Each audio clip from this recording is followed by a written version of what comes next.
Shiva Samarambham Shankaracharya Madhyamam Asmadacharya Pariyandam Vande Guru Paramparam.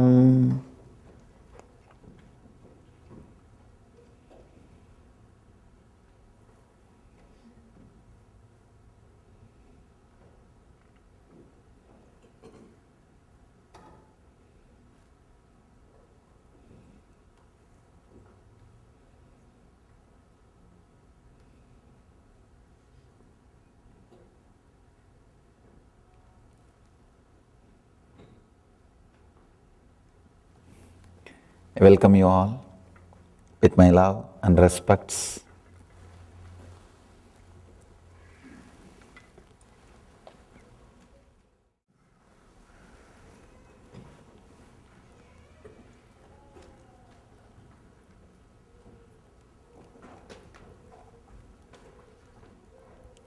Let us enter into the Shiva Sutras.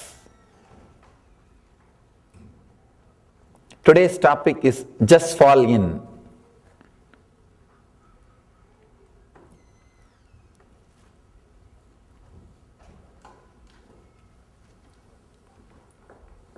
These great sutras delivered by Mahadeva, Shiva to Devi to create the same experience or the consciousness in which he is staying, to reproduce the same state of being in Devi. Shiva has delivered these great sutras. Shiva means, the word Shiva means causeless auspiciousness. Understand the Mangalatva for no reason. He is auspicious, showering himself for no reason.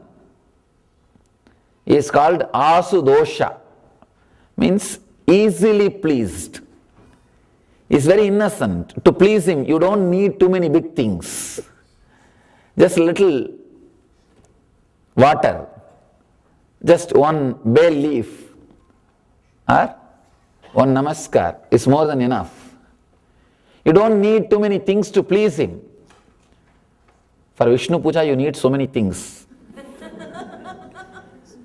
He wears only Pitambara and all Ratna, Shamantaka. But Shiva is a Swami.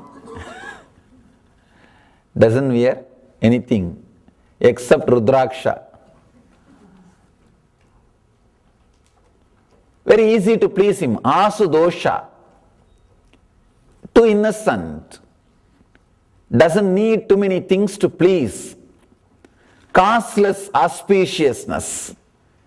Here, he is showering himself for no reason. He is opening up for no reason and expressing the techniques to experience the same state in which he is residing, same state in which he is established. Let us enter into these great Shiva Sutras by remembering Mahadeva, our Adi Guru.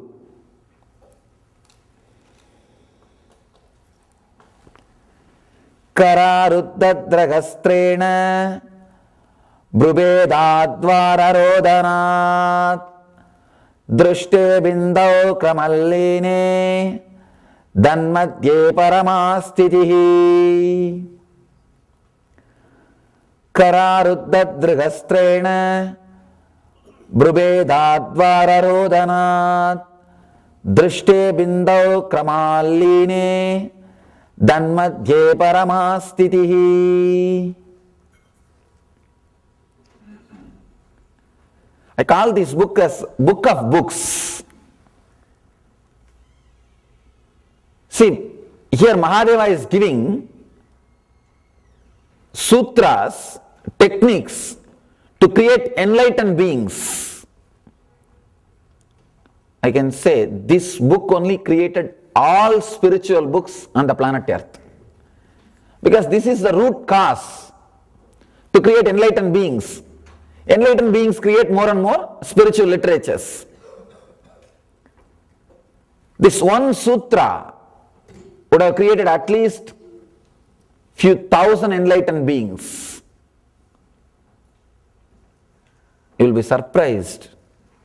The influence of this great book in all spiritual traditions, including Taoism, Buddhism, Jainism, Sikhism, all the traditions, and modern day Hinduism, all the traditions are influenced by this one book.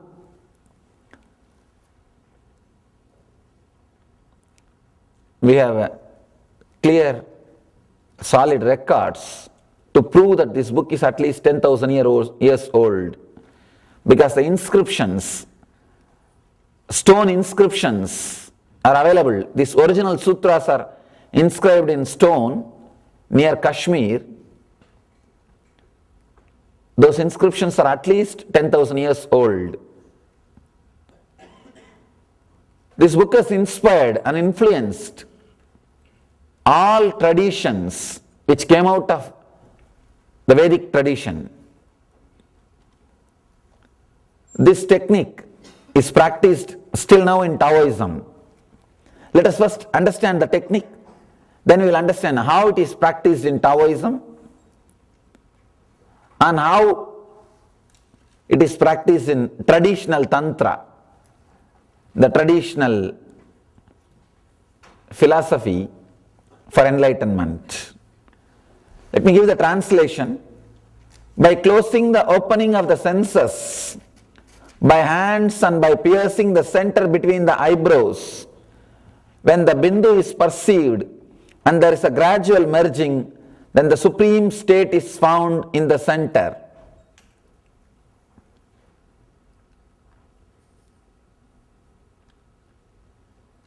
If you spend some time in South Indian villages, you will know, even now this technique is practiced by villagers. Every major festival in South Indian villages, they will pierce the body with a needle or trishul, especially the Anya, this area.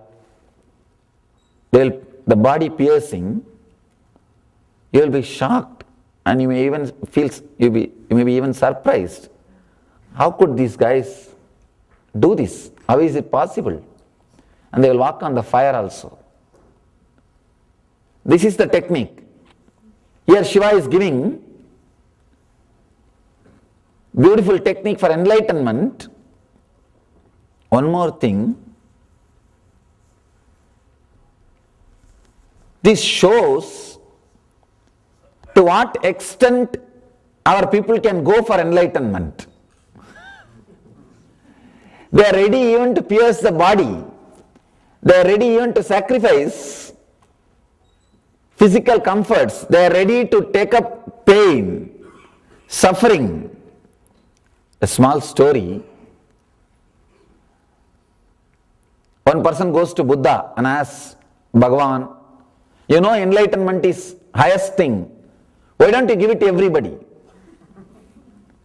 Buddha says, please find out and come back how many wants by evening. This guy goes around, comes back with the report, Buddha, only 2% wants.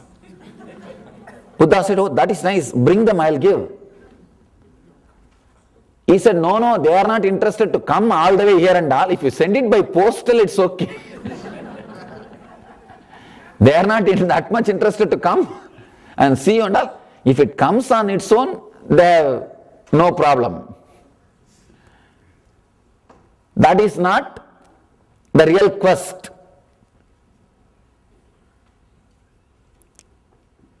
Here, Shiva is giving beautiful technique, strong methods for the people who are really sincerely interested to go beyond body and mind, There's one more story in Zen tradition. One Zen master, whenever he teaches, some of his mannerisms, some of the things which he does, his body language will be very funny. He will again and again do the same kind of postures like this. He will constantly show his thumb and say, "We will win, we will win." He had a few mischievous disciples who will imitate him behind him. They will stand behind him in one corner. They will imitate him. They will also do, "We will win, we will win." One day he saw a small guy, his disciple, standing behind him and imitating him. He just took a sword and simply cut his hand. Understand? Master just took the sword and just cut the hand, cut the finger of the disciple. And the story says, when the finger fell from the body of the disciple, his ego also fell. Let us understand this story a little deeply. The disciple experienced tremendous pain, suffering when the hand was cut. But he had a deep trust on the master, or the master, whatever he does will be good for me. See, the deep trust, that intimacy, I don't think master also will do this unless that intimacy is there. Surely he can't do that in this country.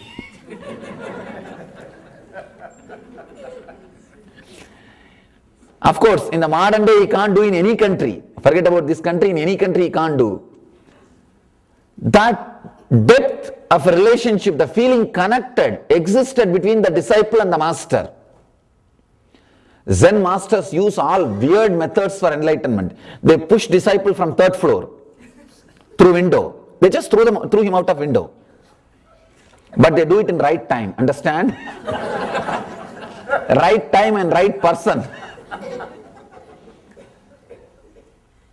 See, the connection between the master and disciple was so deep. When the tremendous suffering and pain started in the body and mind, even at that moment, disciple was very clear. Whatever master does will be good for me.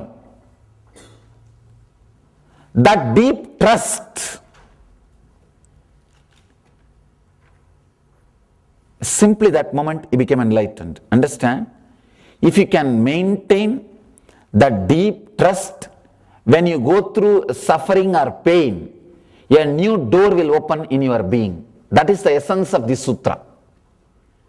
When you can maintain your center, when you can be centered while you go through a physical torture or mental pain, mental suffering, when you go through a deep physical pain or a mental suffering, you will just go beyond it. A new door will open. Unclutching from the pain and centering your energy into yourself. That is what has happened when that master cut the hand of disciple. Anyhow, disciple became enlightened. All the other disciples took this boy and treated him, and he became all right. Other disciples asked, "Master, we know he has become enlightened. Beautiful. But don't you think it is too costly? He lost one hand." Master says, "Fool, for enlightenment, many people lose millions of lives. It is achieved only by losing so many lives, working and dedicating lives after lives. This great experience is achieved. He lost only one hand. It's okay, worth bargain. It is worthy. It is not that he received something lower than what he lost." Understand two important things. First thing, that much of connection, trust over the master existed. Second thing, the disciple is willing to go through any suffering and pain, any tapas. Tapas means ready to work on the technique at any cost. Ready to work on the technique at any risk. That is what we call tapas. Enlightenment becomes first priority. Of course, this technique is for the people to whom enlightenment has become first priority. See, in our life, spirituality is also there in our washing list. In our list, it is there. First cooking, washing, like a laundry list. Everything will be there. In the end, if time permits, little meditation also.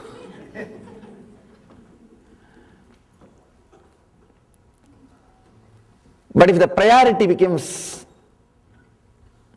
clear, if the enlightenment becomes the first priority, only then these kind of techniques can be used. Here, Shiva is giving a very powerful technique. Very powerful technique for enlightenment. By closing the opening of the senses, by the hands and by piercing the center between the eyebrows, when the bindu is perceived and there is a gradual merging, then the supreme state is found in the center. Paramastitihi means the state in which Shiva is staying. Let us understand this word Paramastitihi, transcendental reality. See, we have three levels of reality. One is external reality. All of you know the external reality, an external world.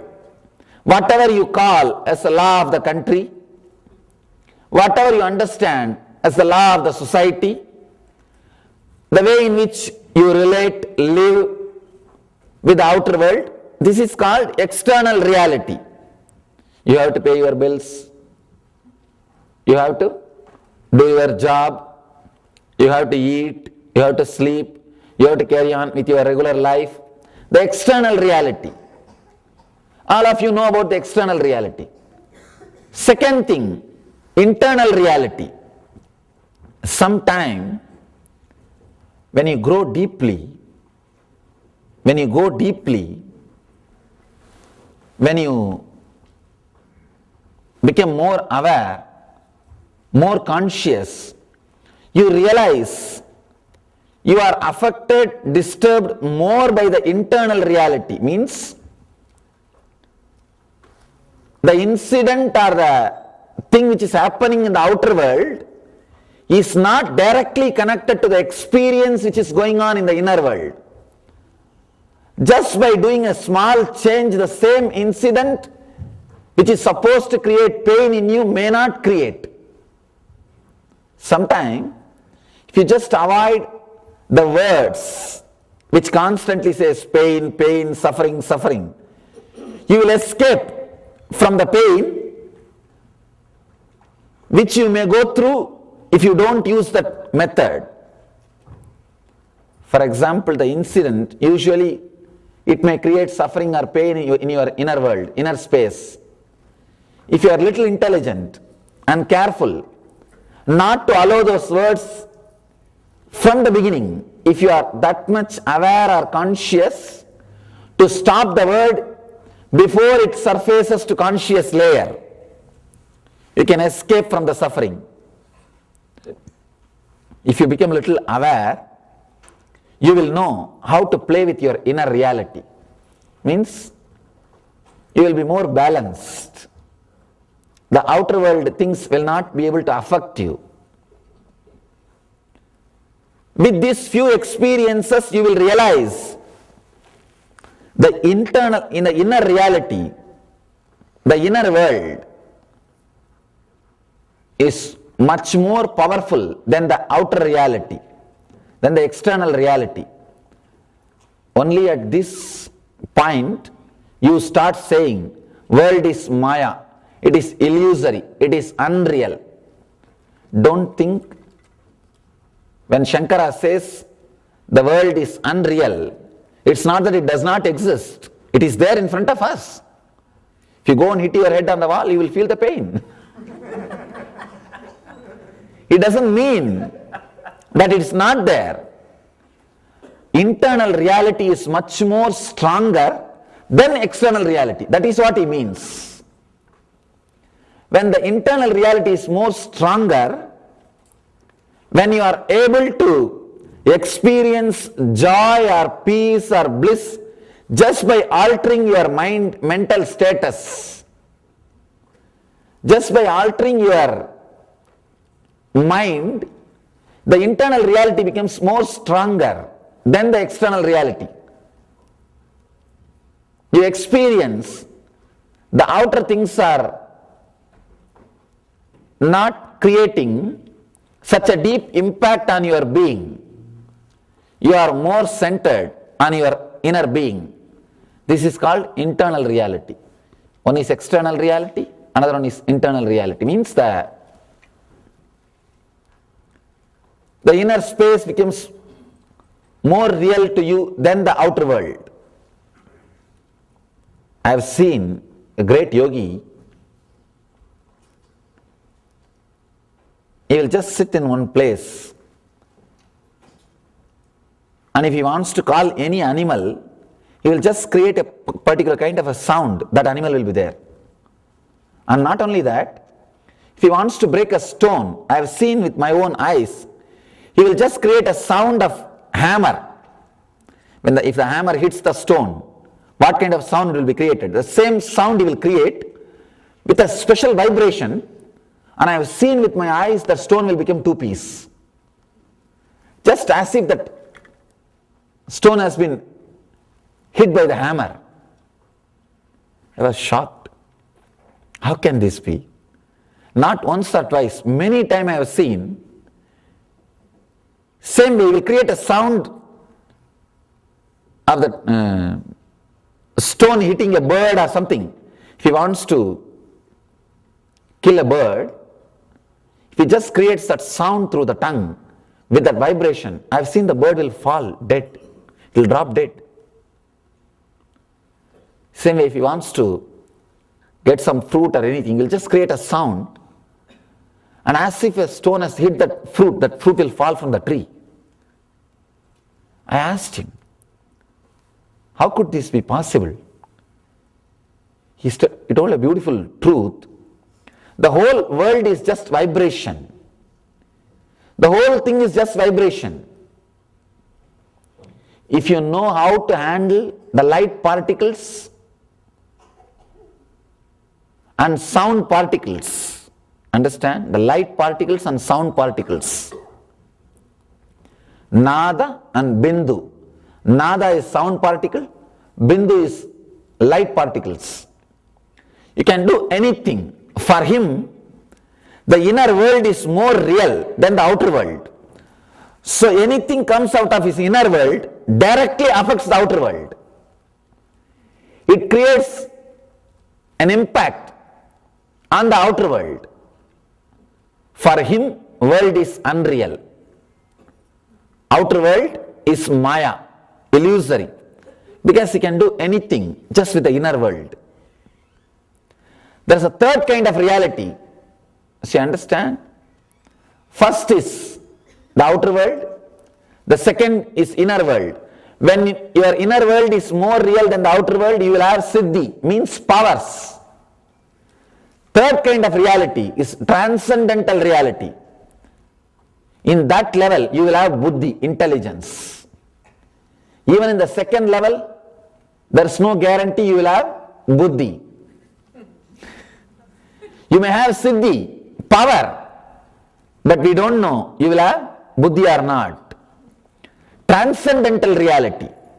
Transcendental reality means experiencing nothing dies. Experiencing, you don't need to do anything in the outer world or in the inner world. Understand?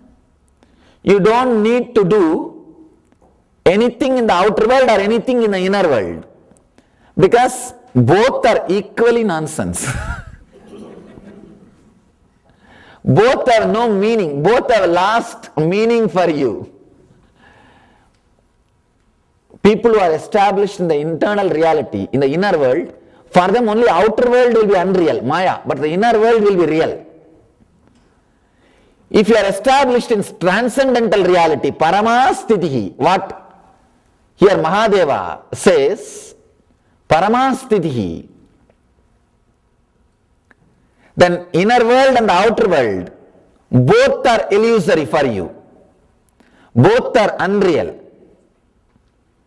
Anandeshwara, that's why we call Shiva as Anandeshwara, established in Paramastitihi, who is not bothered about the outer world and the inner world.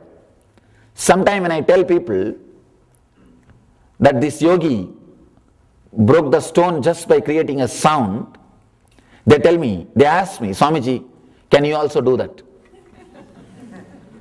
I tell them, what is the use of breaking a stone with a sound? Why not use the hammer itself?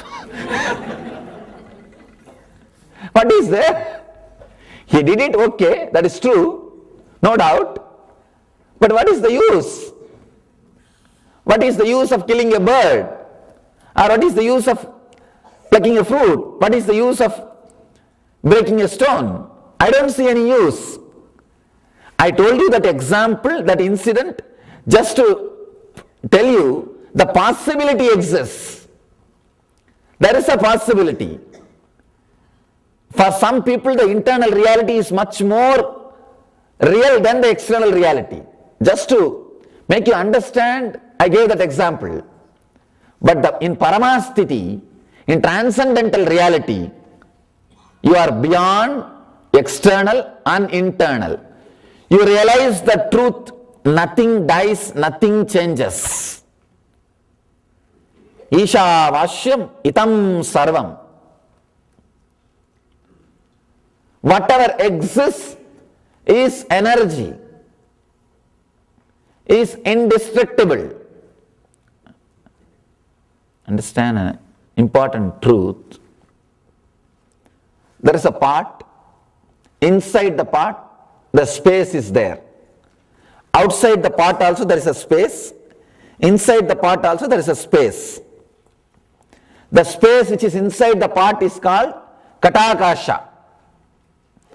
The space which is outside the part is called Mahakasha. Now, if you break the part,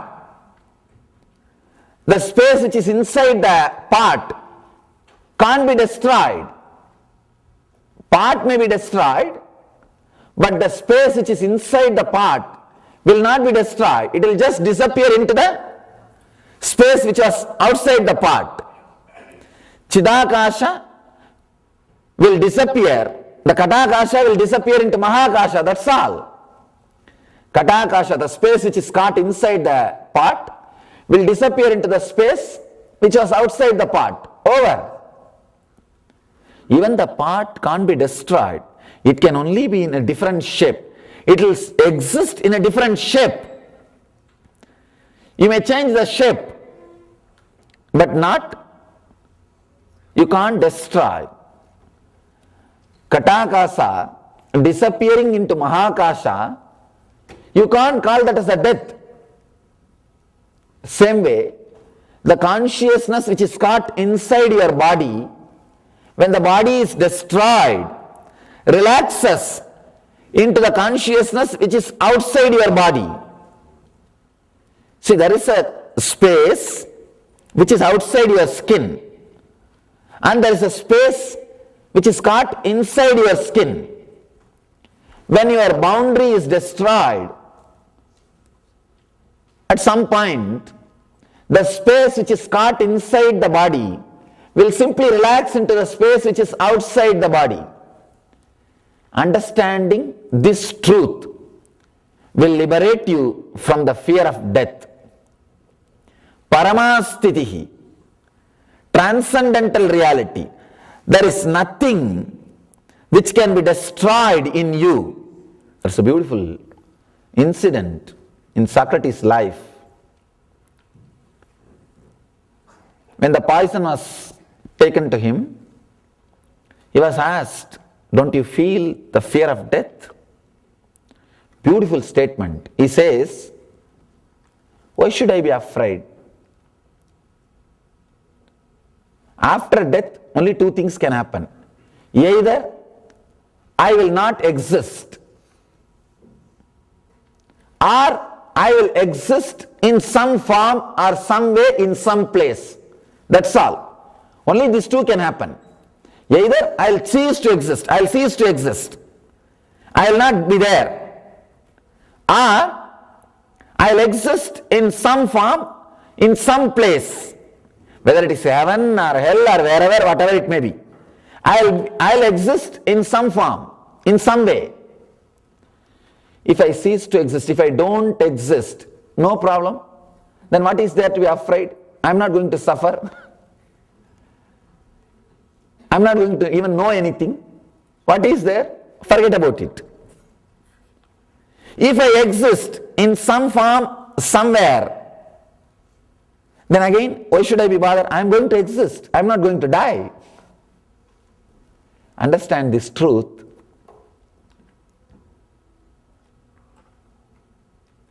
If you just relax and listen to this, suddenly it will click.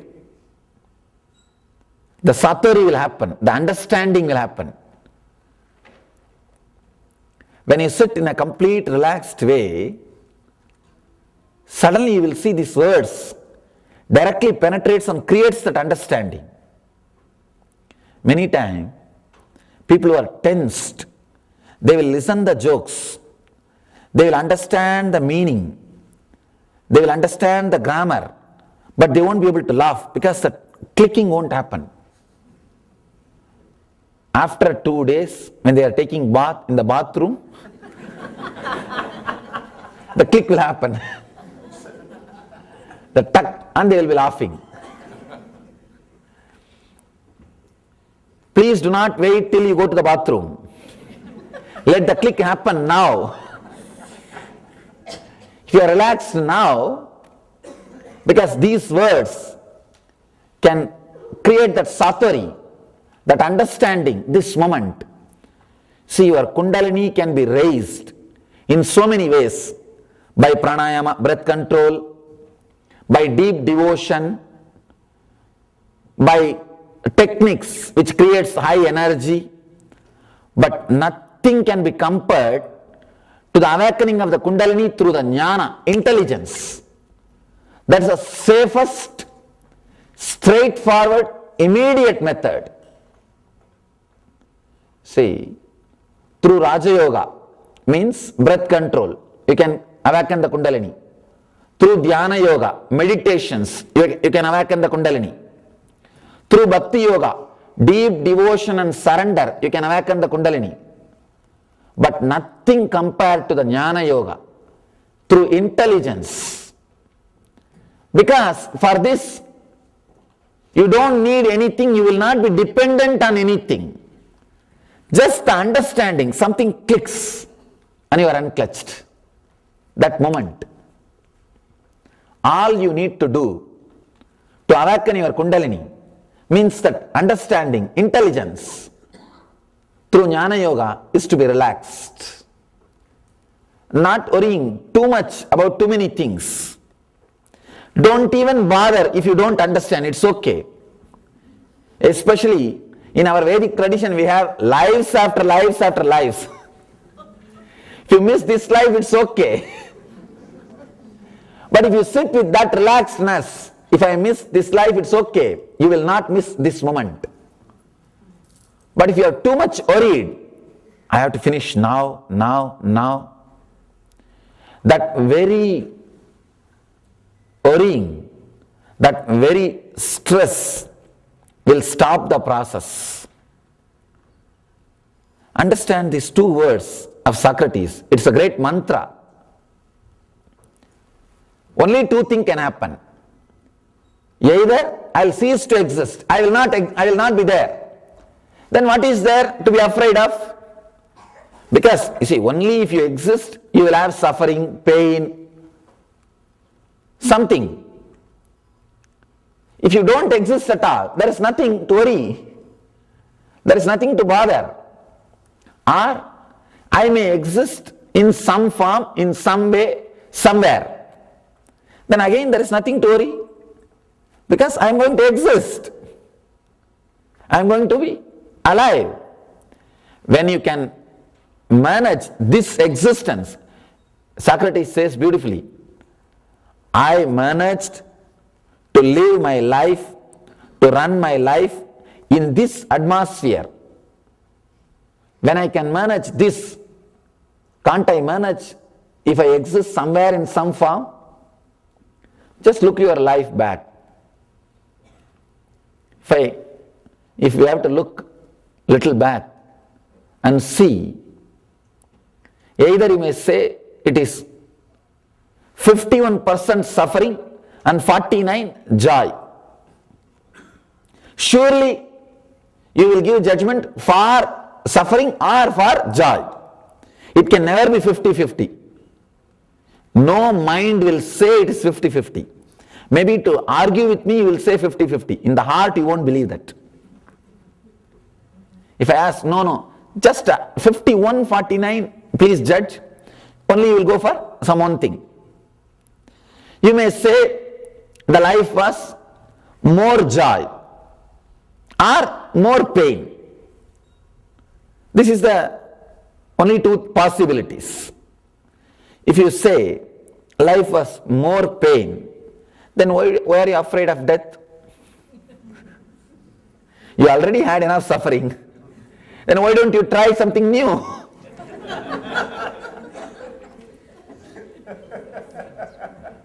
And if you say life is more joy, then again you lived so joyfully. Now you must be ready for the new things. See, if you say that life was joyful, then now you have the fulfillment. You lived the life. You had the joy. Now get ready for the new experiments. If your life was joyful at this level, naturally any further step will lead to more joy. Any further steps will lead to better experience. Because you did not create joy out of your voluntary awareness or decision. Your birth was not your decision. It has happened. Anyhow, you say that you experienced joy. Then naturally, the next change also will lead to better state of consciousness, better state of awareness. So, any level, if you argue from this side or that side, your fear has no base. If you stand the side of no more birth, only one birth, I'll cease to exist, I'll disappear after this birth, after this death. Again, there is no need for fear. Or if you say, I am going to exist in some way, somewhere, reincarnation theory. Again, the fear has no base because you are going to exist. You are going to be here. So there is no need to be afraid. There is no need for fear. Fear is baseless.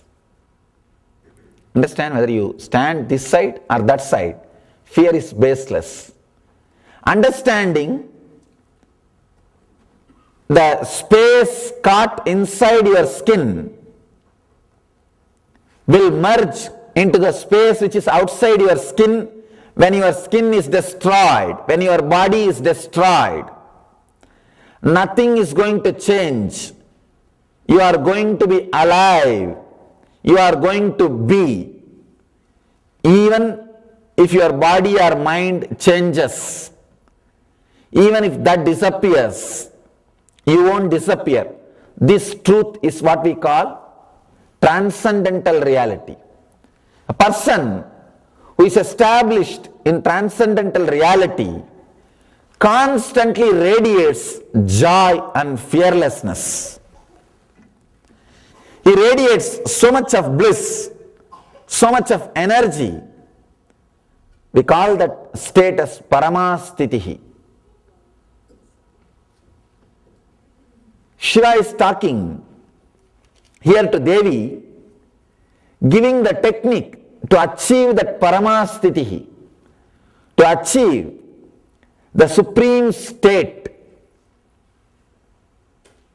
As I was telling you, this technique is very powerful only for the people who are ready to take any risk for enlightenment.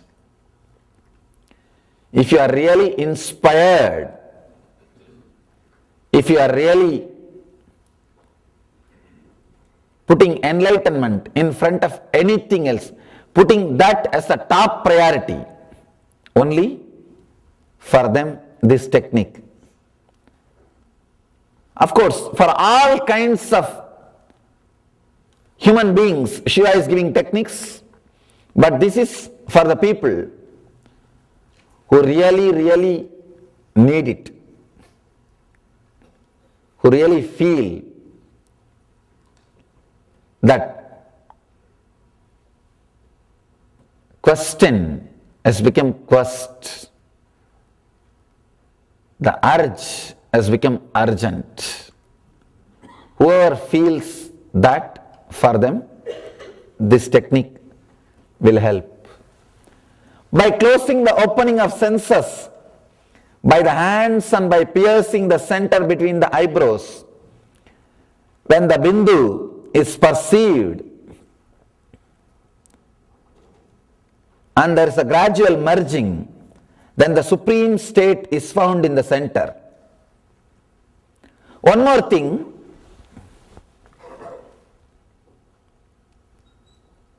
this technique, to use this technique immediately to achieve enlightenment, you really need to take a big risk of creating that kind of a pain in your body, ready to take the risk of piercing your body and creating that kind of a pain. But now, we don't need to take that risk. At any point in your life, if you go through some pain, use this technique. Don't miss the opportunity. For that reason only I am talking on this technique. Understand? Now we are not going to pierce your head. Don't be afraid. Surely not in this country.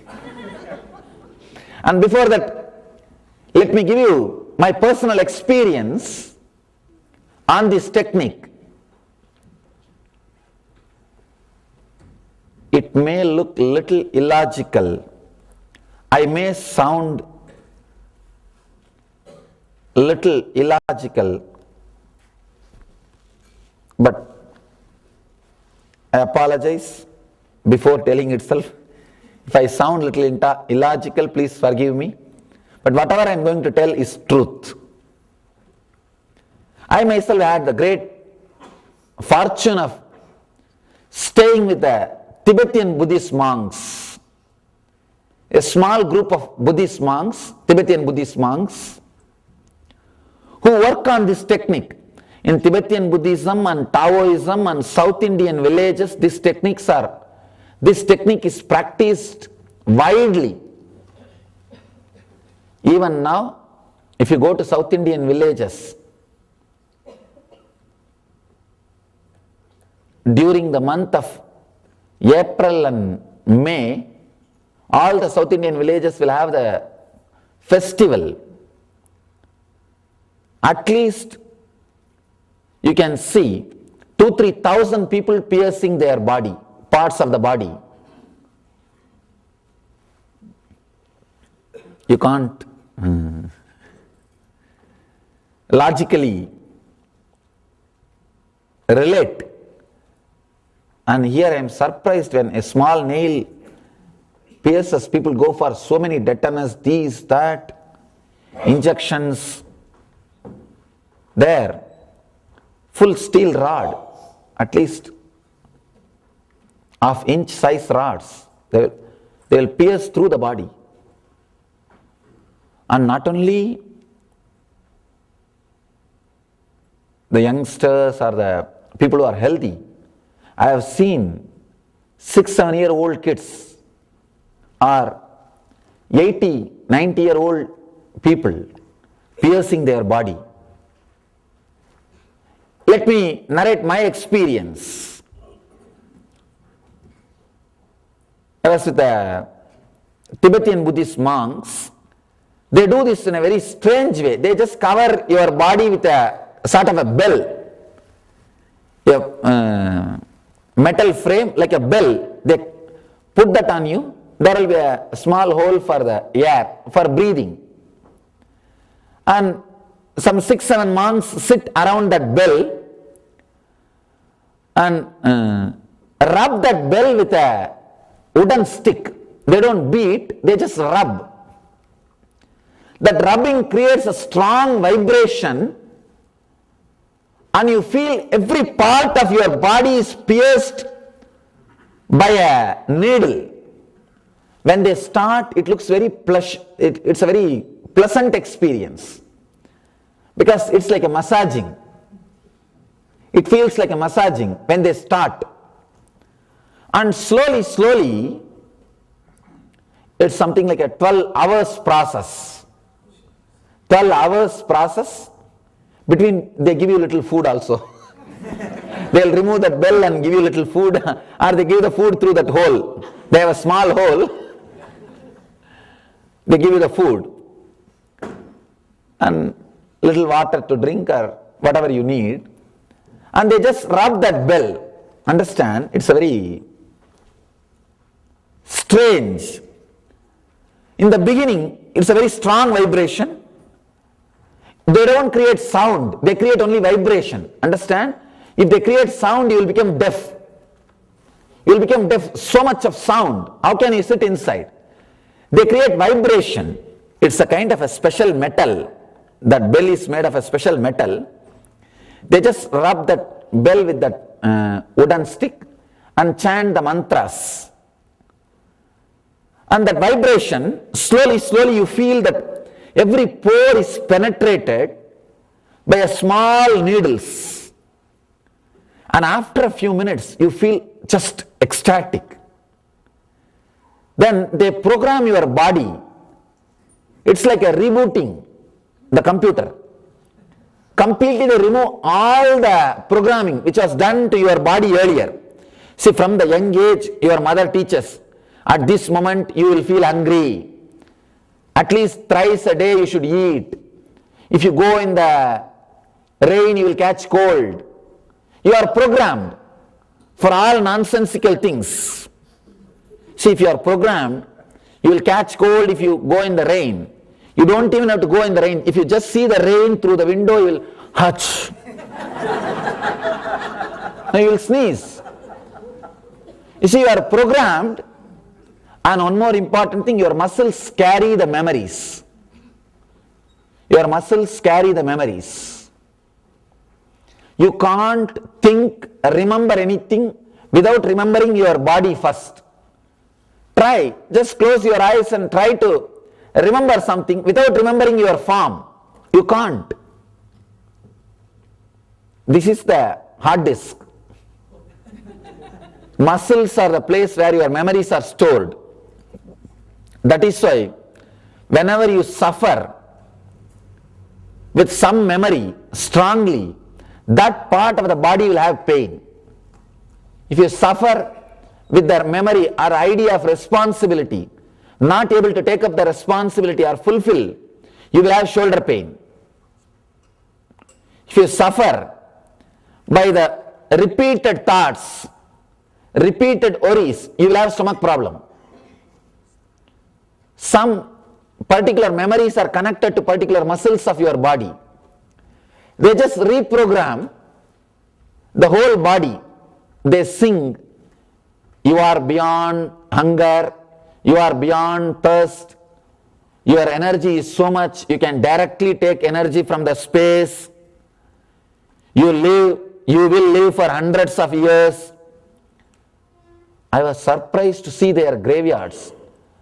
It is written, this person died in 220 years, unfortunately. No, really. Premature death at 220 years. Because they believe human beings live 300 years. And I have seen people living 170, 180 years in their group, in their community. Medically proved. Medically proved. And the Wisconsin University went and stayed with them, did some research. How they are eating so less and living so long and living a healthy life. They say in their report, if you eat a quantity of food, and if 10 calorie energy is produced in your system, in their system, more than 100 calorie energy is produced. More than, means 10 times more energy is produced by the same quantity of food in their system. How they created that kind of a system? It is because of the help of this technique. This technique is the thing through which they create such a system which can run with less food more efficiently.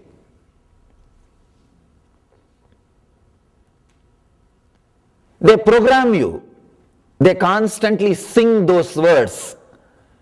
Even if you logically see what happened in me when they first told you are beyond hunger and thirst, I thought, how can this be?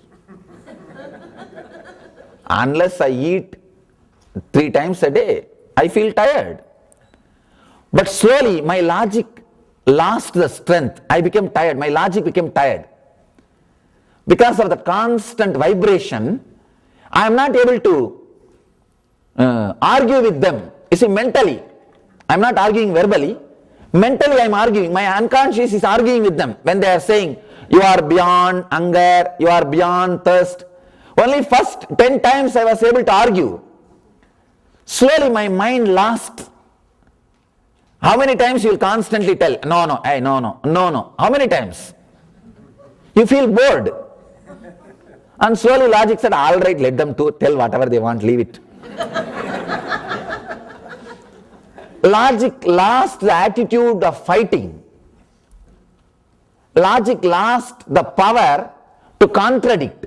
That is the time they penetrate you. That is the time they penetrate you.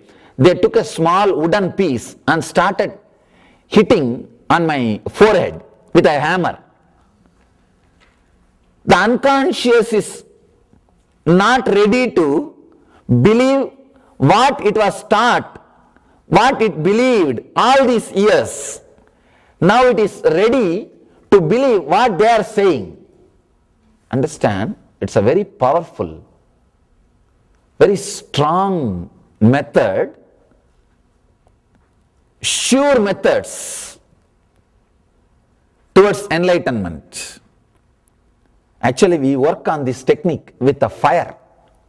We call that as a Panchatapas, Ananda Tapas. In India ashram, we do the same technique, but not to that intensity, with how much our people can go without fear, that much we work.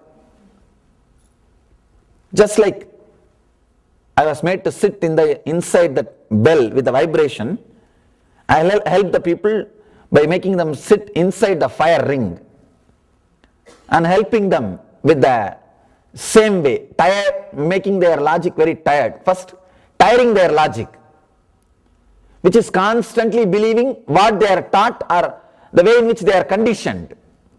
Then creating the new thought trend, the new programming, by telling them that you are beyond this body mind, by giving them these truths.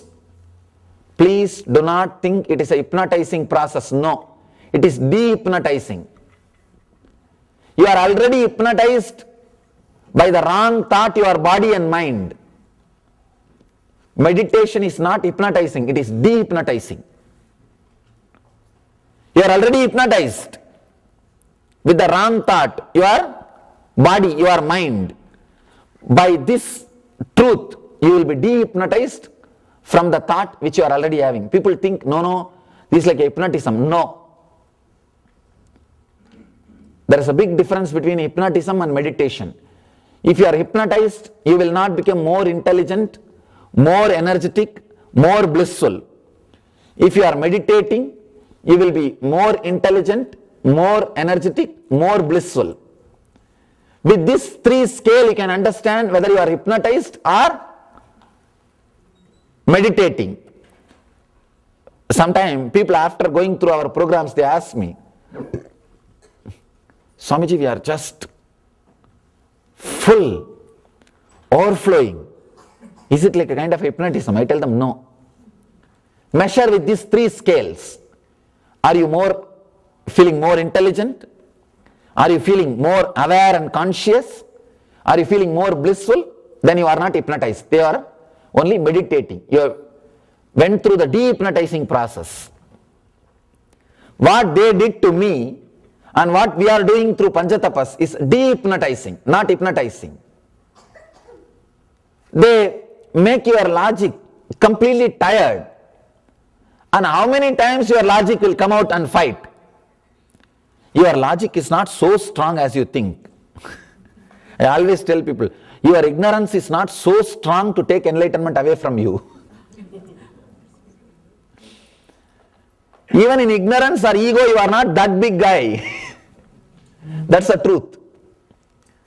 And once your logic doesn't talk back, how they find out, your logic has become silenced, they just see, they try to hit your third eye between the eyebrows.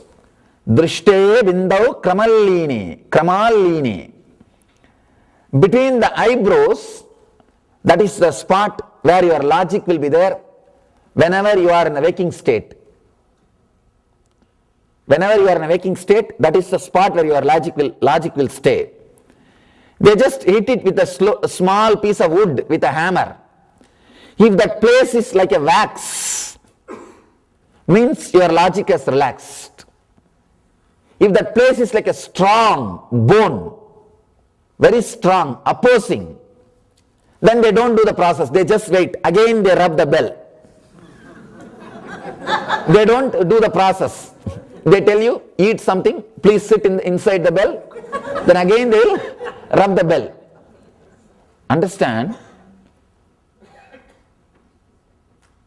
I was shocked. They were able to send at least 3-inch size wooden piece inside my eyebrows, inside my anya, and were able to take it out without bleeding or opening or disturbing any piercing, any pain. Please understand, I can't help it if you feel you can't believe, but I can promise this is a truth. It happened in this very spot, to this very body. They do it so beautifully, they do it very slowly, not immediately or within few minutes. They do it very slowly, a small wooden piece with a hammer. If they feel, the moment they feel that you have little pain, because if you have pain it will show in the face, they immediately stop it and make you sit again and rub the bell. Understand? It is so beautiful, so powerful. By the time they finish the process of inserting that big piece of wood into your eyebrows and taking it out, you are completely programmed for enlightenment. Your body and mind is programmed to live without pain, without the tiredness, without ordinary things. Whatever you call the quality of the body, ordinary body, everything is taken out. Now you are in the same innocent, beautiful space in which the Shiva, Lord, is staying, Paramastitihi, the transcendental reality. You may think how this is going to help you. I spoke about this just to tell you the possibility. Now let us understand how we can use this sutra in our life. Surely we are not going to now sit and hammer. We are not going to pierce your eyebrows. We are not going to create any pain in your body. But there is a possibility you may experience some pains in your life. At some point, use that time, this technique, to center yourself for enlightenment. Let us see the sutra and understand how we can use this technique in our life. Actually, let me be honest, only after that experiment or the technique, I really felt that body, living inside the body is worthy. Because it feels so light. It just does whatever you say. Otherwise it is just hell to be inside a body which does not obey you. See, really, it is nothing but a hell to be inside a body which doesn't listen to you. Means the closest person to you is not obeying you. How will you feel confident to live? See, if your family completely obeys you and gives you the courage and confidence that you are a leader, you will always be successful in your profession or social life. The right family is really important to be successful in the society, because that only will give you the courage and confidence to take major decisions in your life. Same way, your body only can give you the confidence for you to achieve enlightenment. That is why yoga plays such an important role in the path of enlightenment. That gives you the confidence and courage. You can execute what you think. That technique gave me so much of courage and confidence. Yes, my body is just listening to whatever I am saying. If I say just walk, it walks. If I say relax, it relaxes. If I say heal yourself, it heals. Still now I can't relate to the idea of insomnia. How? Why people will lie down and will not be able to sleep? I can't relate to the idea. Let me be very honest. When people come and tell me, Swamiji, I don't get sleep, even after lying on the bed, I tell, why? It's difficult to relate even to that idea. Thanks to those great masters, I was shocked to see millions of people suffer insomnia in this country. It is just programming of the body. The Eastern tradition, we say, sannyas life is, when you stretch your hand, food, when you stretch your leg, it's sleep. That's sannyas life. When you stretch your hand, you eat. When you stretch your leg, you sleep. If you live like that, you are a Swami, you are a sannyasi. You are a Paramahamsa. I can't even connect with the idea. When people come and tell me, we are not able to sleep, it's because of your programming. Let us understand the sutra. Kararuddha drigastrena brubedad vararodanat drishte bindau kramaline danmadye paramastitihi. The sutra says, by closing the opening of the senses by the hands and by piercing the center between the eyebrows, when the bindu is perceived and there is a gradual merging, then the supreme state is found in the center. Let me explain the sutra as it is first, then we will see how we can use it in our life. It says, close all the openings with the Shambhavi Mudra. Shambhavi Mudra means closing all the openings by the hand, eyes, ears, nose and mouth. Please do not try. Please do not try. You may fall, you may faint, because how many seconds you will be able to close? Here they are saying till enlightenment close it. Till you achieve the Paramastiti, close it. I am speaking on the sutra just to put the whole thing in record. Please don't try.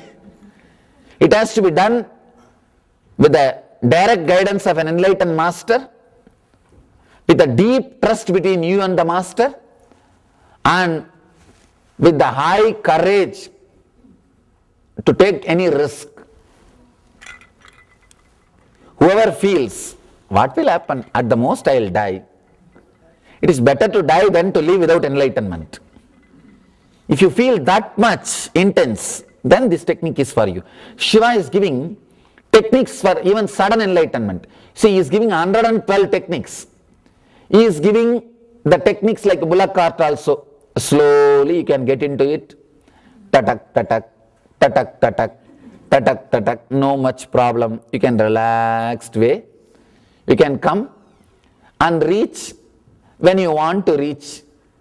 And he is giving the technique like a train also. Little fast. But you need to pay. And he is giving techniques for all level intensity. And this is jet age. Here he is giving you the techniques. Very intense. Same way, anything intense will be risky. Here I am talking only to put the whole thing on record. It's like it's called Shambhavi Mudra. Close all the holes, all the senses, and just put your awareness on the third eye. One more thing, when all your senses are stopped, your whole being will just jump for at least breath. It will just jump. It will ask for the air, prana, and it will try its best. Enough, enough, relax. But even after that, if you are completely established, suddenly a new energy will open. You will be able to take the prana, energy, without breathing. Without breathing, without taking the air, you will be able to take prana, energy inside. That possibility will open. That is what happens when every pore starts breathing. See, now in Kumbh Mela, we had Kumbh Mela in India just in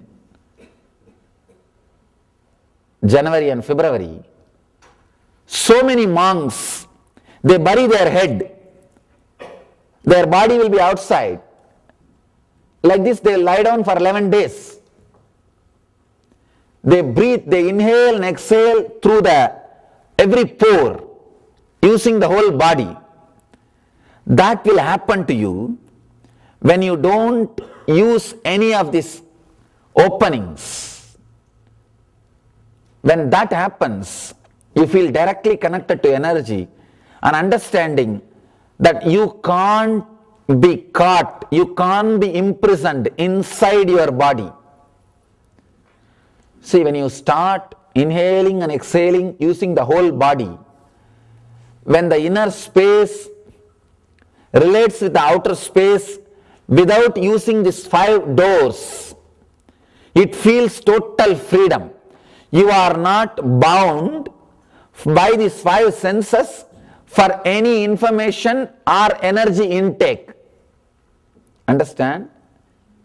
If you are not bound by these 5 doors for information intake or energy intake, you feel the liberation. You feel the freedom. You are not bound by the senses. That is what Shiva is teaching here. It's a very powerful technique.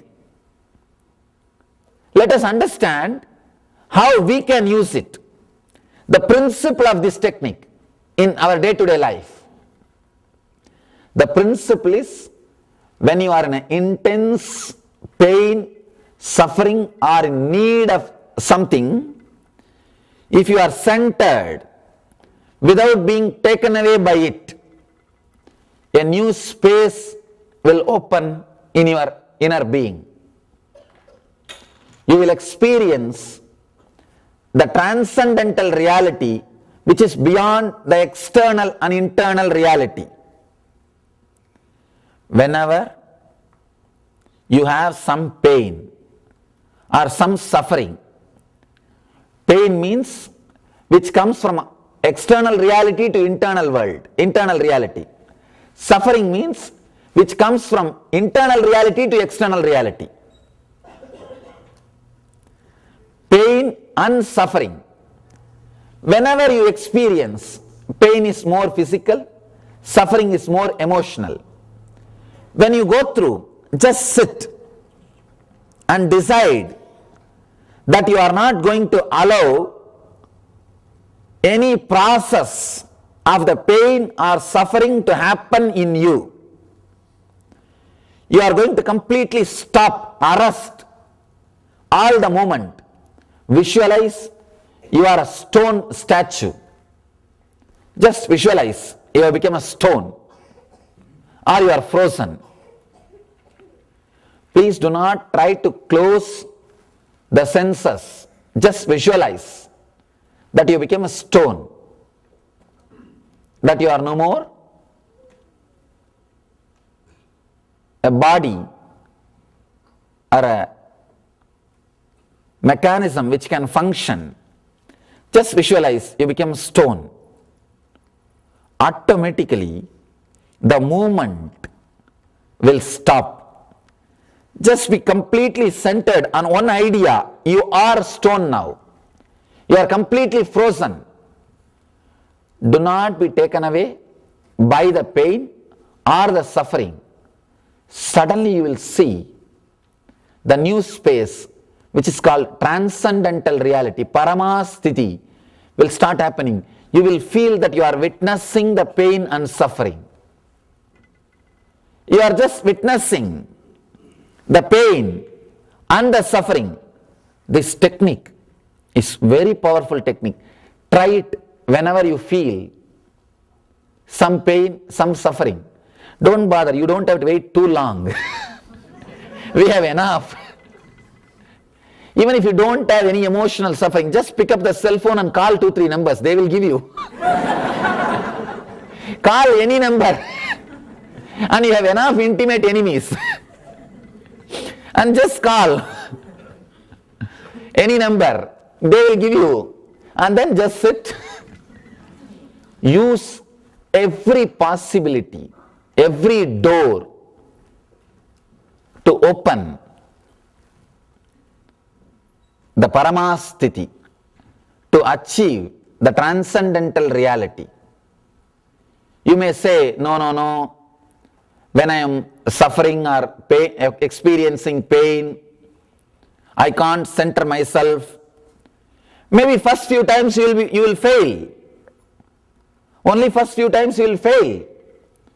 But after 2-3 times, naturally, your centering will be more powerful than the pain or suffering itself.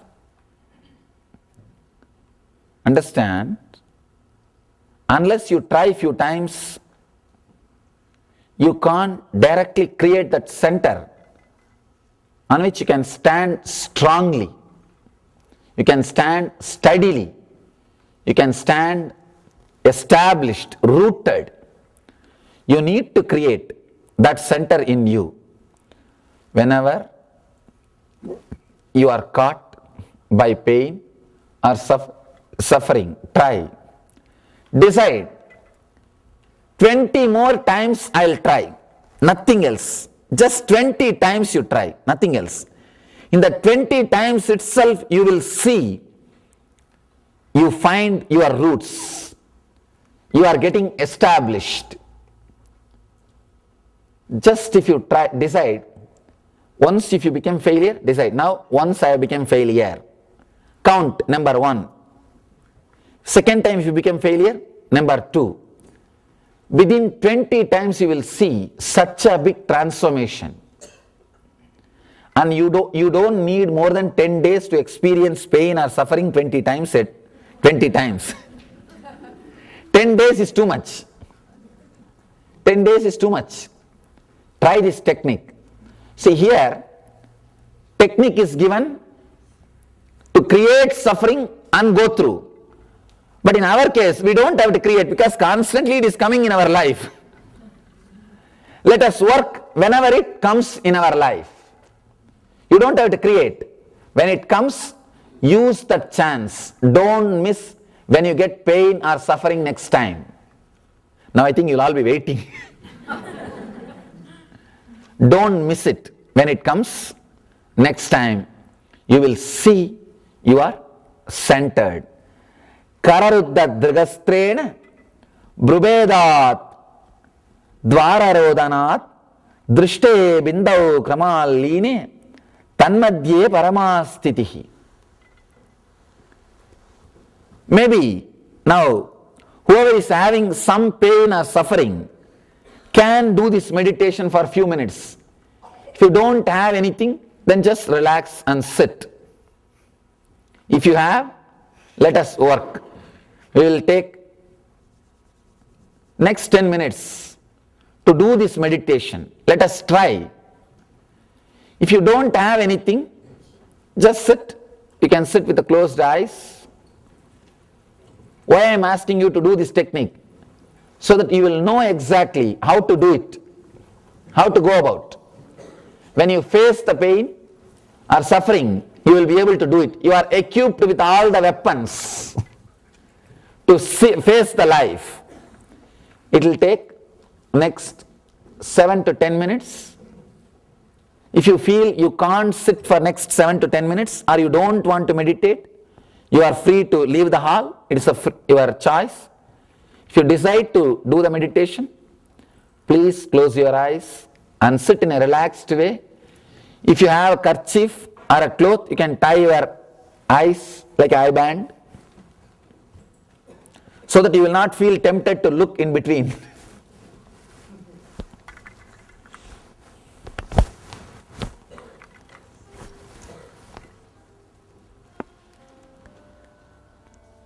Please close your eyes. Sit in a very relaxed way. You don't have to sit straight. Just sit completely in a relaxed way. If you want to stretch your leg, you can stretch your leg. If you want to sit on the ground, you are free to sit. Do whatever you feel comfortable. If you want to lean on the wall, you can do that. Just make yourself completely comfortable so that you will face the real pain or suffering. If you are uncomfortable, you will be facing the wrong pseudo pain. Like a small pains, like a back pain, you will be facing the pseudo pains. Only if your body is comfortable, you will face the real pain or the real suffering. Close your eyes. Visualize your body is frozen completely from head to toe. Your body is frozen. Don't move. No movement. Stop everything. Just stop. Just freeze.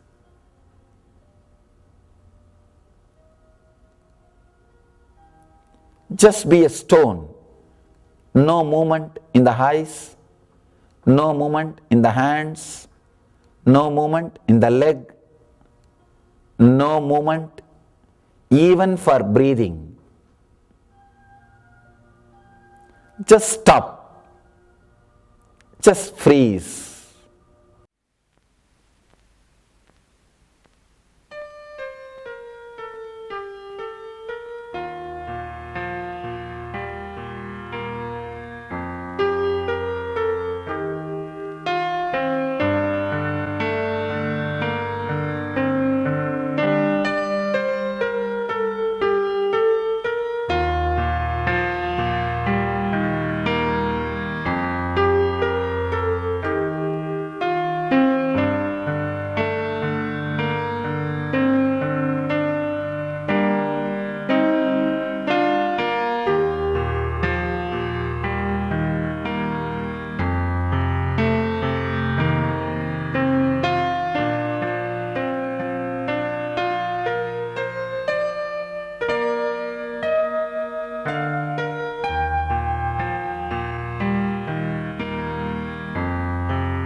only this one idea that you are frozen should be there inside you. Entertain only this one idea. You are completely frozen. Do not allow, do not encourage, do not entertain any other idea. You are just frozen.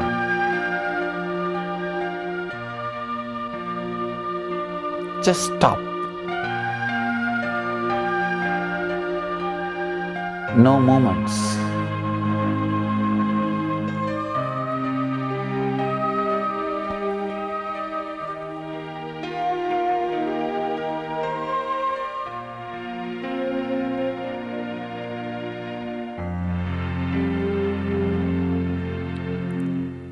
Till you feel the deep relaxation automatically inside. Do not stop. Do not interfere with this process. Be completely frozen.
Do not allow any other idea. Just be frozen. Stop, freeze. Become like a stone.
You do not imagine, visualize any relaxation.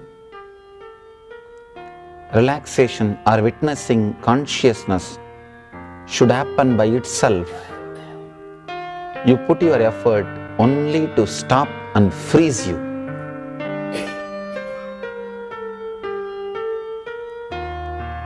Just become a stone.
Stop.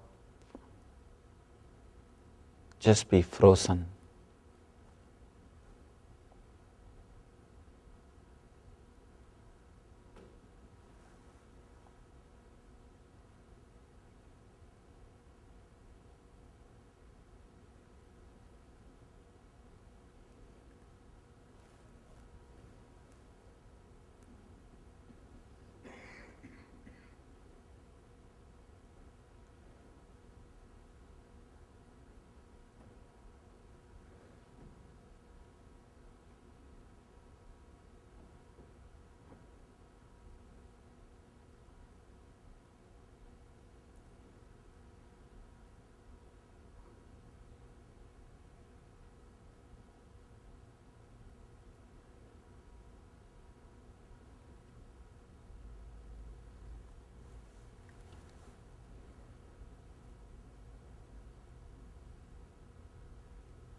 Om Nithyanandam.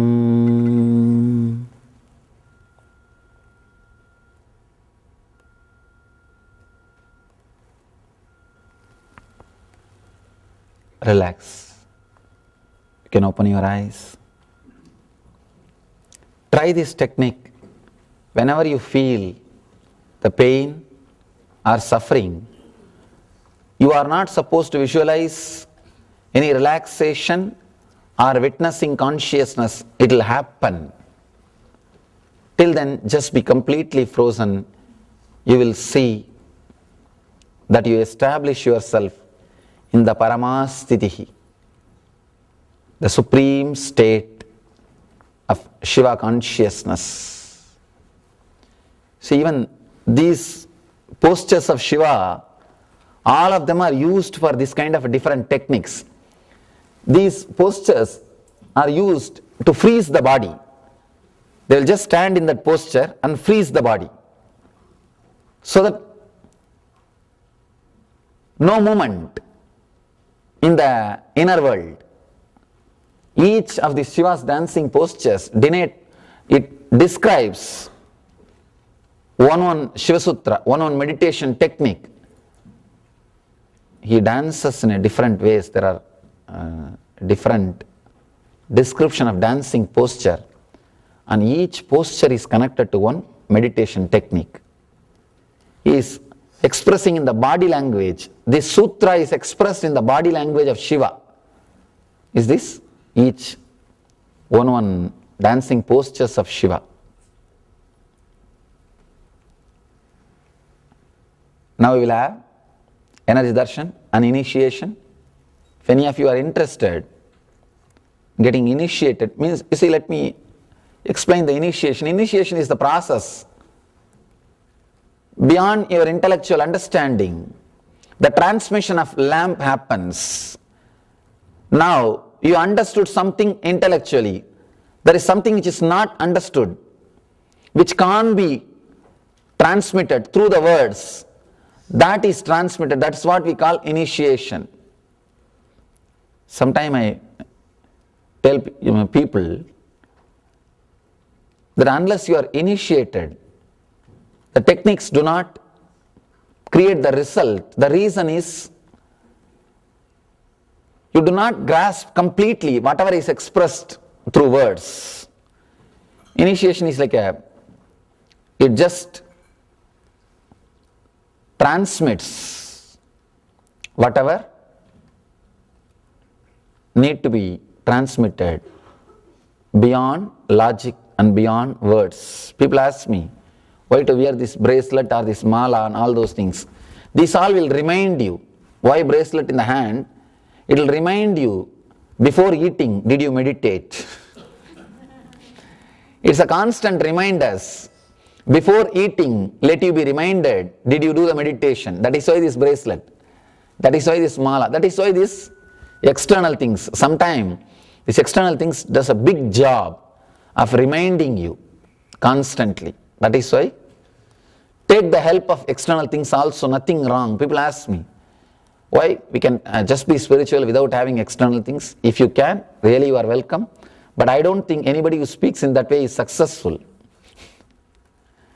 I have never seen people becoming successful avoiding the external things, just having internal things. And it is just nice way of escaping from yourself. Anyhow, we will have now initiation and the energy darshan. It's an option. You are welcome. So let these great sutras of Mahadeva, Anandeshwara, give you the same energy, intelligence and bliss. Let the same state of Anandeshwara be reproduced in you all through the sutras. Let you all achieve and radiate eternal bliss, Nithyananda. Thank you.